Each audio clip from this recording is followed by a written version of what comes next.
Okay, back to work here at the cottage. I don't know if I covered in the last video. I put ram board down to protect the floors, and then I've done a layout here on the ground. So I've chalk lined that out, and then I bought the studs, and I started cutting the studs for the first wall, which is going to go right here. And then I realized, at what point do I want the walls to stop? It came to the point where I had to make a decision on what to do with these ceilings. So basically, there's three options. Option one, you leave it completely open like this. I know some people might really like that. Option two would be I could put in a kind of like a subfloor on top of these exposed beams, I guess joists, and then still leave the beams exposed, but then cover up everything above them. And then option three, obviously, is what was in here was like a drop ceiling, or putting a ceiling on the underneath side. After a lot of considerations, I've decided to actually do the third option. And like I said, I know this will upset some people. I should leave all this open. It's, part of the history of the building, but there's a lot of just kind of ugliness and patchwork. And as much as like I might not mind ugliness and patchwork, somebody might have to live in here. This might be somebody's home full time. We haven't decided what we're going to do, either Airbnb or rent it full time to somebody, but somebody's going to have to live in this space. And I think for cleanliness and comfort, a ceiling, which, you can say, well, they'll make the building feel smaller. These ceilings are 10 foot high to the bottom of these joists. The ceilings will still be very, very high. It just won't be all the way to the ceiling. And I know some people might say, oh, put a loft up there. But realistically, if you're standing on the tops of those joists, in the very center, you might have 6 feet. And I don't even think it is a full 6. I think it's more like 5.5. So really a loft up there, that's not an option. What to do? Like if you do the first two options, at what point do you take the walls all the way up to the ceiling between some of these joists? It seemed like opening up lots of cans of worms to try to make walls go around these joists in certain places, because you have to divide the rooms up, or it would just feel like the walls were like cubicle walls. After a lot of consideration, that's the decision we made. So going with that, I am not going to do a styrofoam drop ceiling like what was here, and I'm not going to do drywall. I've decided, keeping with the style of the building and the period, I have found this. It's tongue and groove. It's got a bead. It's not bad stuff.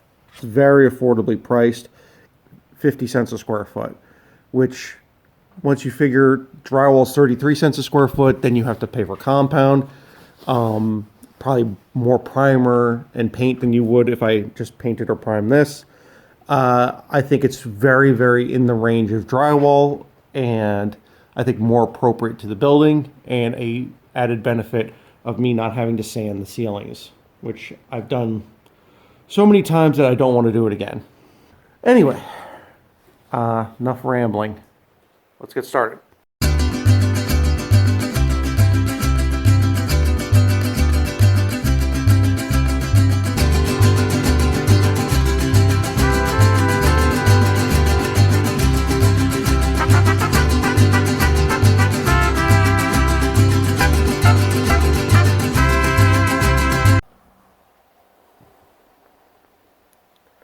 So, didn't get as far done as I wanted to do, but about a quarter of the way.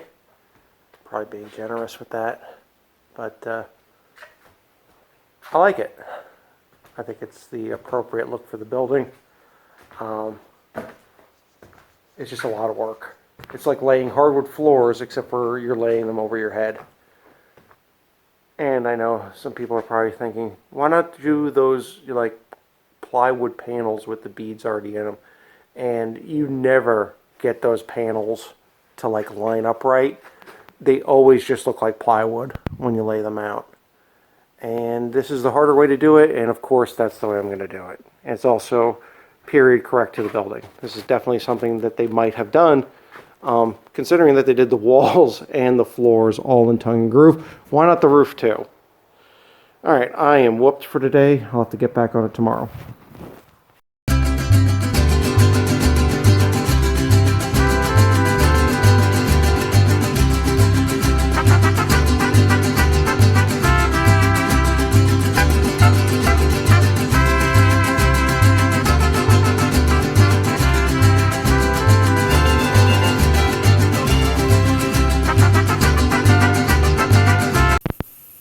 Okay. So I didn't do a lot of filming in the middle. I'll film me finishing it up, but it's basically the same thing over and over and over and over again. I'm getting tired of doing it, so I can't imagine anybody wants to watch me do every single board of this. But we got about, I don't know, 3.5 feet to go. So another half a day on this, and we should be good.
right, done with the ceiling.